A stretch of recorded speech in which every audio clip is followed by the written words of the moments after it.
Hey, what's up, everybody? This video is part of a series of videos dealing with personal finances and personal budgeting. I'm going to put this same intro at the beginning of each video. So one, if you've already watched the intro, you can go ahead and skip to today's topic. Two, if you see my clothes change or the nice virtual background change, the reason will be because I recorded the rest of the video on a different day than I did this introductory video. So the point of this series is simply to do very quick, hopefully 2 to 5 minute videos where we discuss a lot of topics dealing with personal budgeting and personal finances.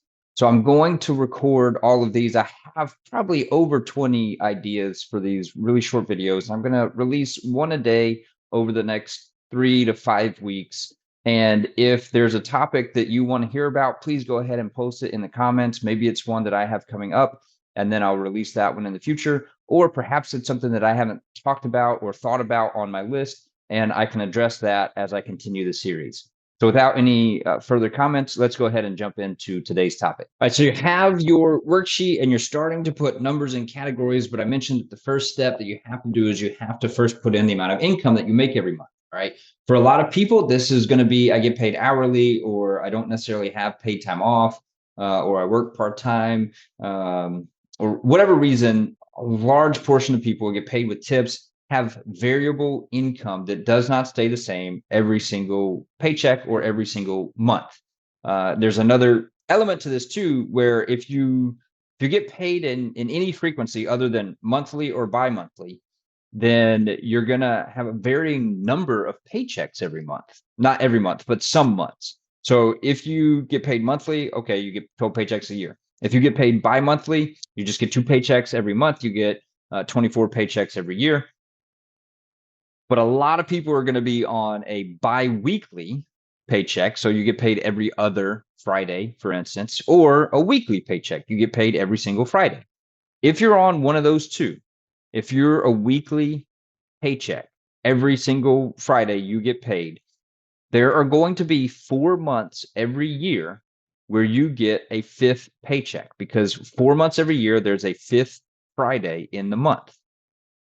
If you get paid every other Friday, 4 months out of the year, there will be a third paycheck, because every other week you will get one the first, the third, and the fifth Friday of that month. So there will either be 2 paychecks a month with every 4 times a year, a third, or there'll be 4 paychecks 4 months out of the year, there'll be a fifth one.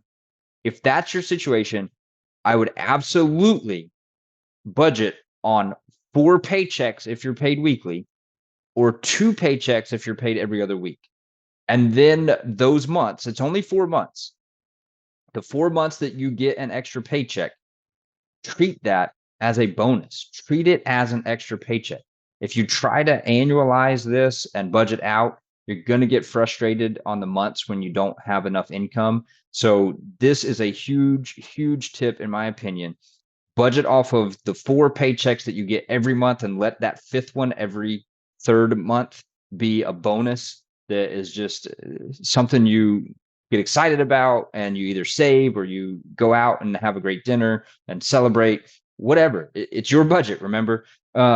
So do that. If you get paid every other week, budget on 2 paychecks, and then let that third one, in those months that you have it, 4 months out of the year, be a bonus. Okay. So back to variable income. You don't know exactly what your paycheck is going to be.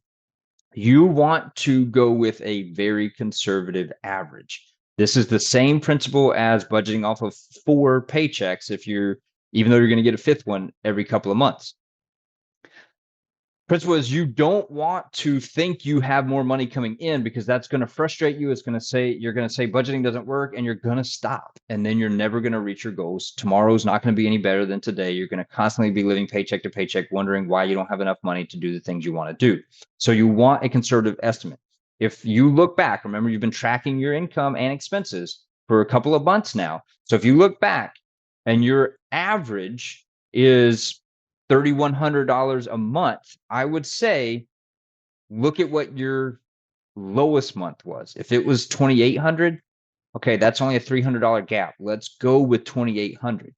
All right. If your lowest month was 2,500, but your average is 3,500, it's a pretty big gap, right? You probably want to go somewhere in between, and you want to build up a good buffer emergency fund, actually probably separate from your emergency fund, but a buffer to account for that. We can talk about that later on how to do this, but you want to go conservative when you're filling out your budget.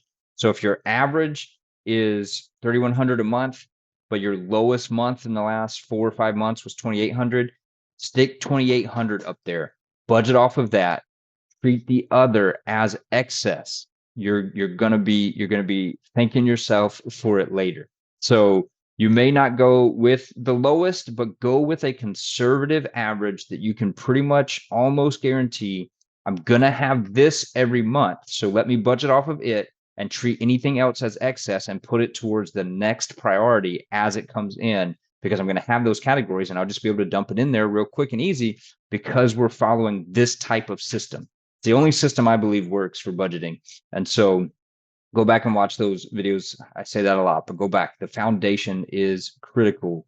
You cannot do this step until you've got that foundation of understanding this type of budget system. So that's what you're going to do. You're going to go with a conservative estimate for the amount of income coming in because you have variable income, and you don't want to be in a situation where you're getting frustrated because you've budgeted $3,100 a month and then you don't know what to do in the month where you only get $2,800. Where am I going to get that extra $300 from to spend on something that I need to spend it on? My name is Brad. I'm with Wooten CPA. My goal is to bring peace to your tax and accounting responsibilities. One of the ways I do that is through these videos here on YouTube. Please like this video, share this video for others to see, and subscribe to the channel if you would. That way you're also notified when new videos come out. There will be over 20 in this series of personal finance and personal budgeting that I'm going to try to keep in that 2 to 5 minute window, so they'll be easy to digest for you. Hopefully that they are helpful for you, and I appreciate you watching the videos.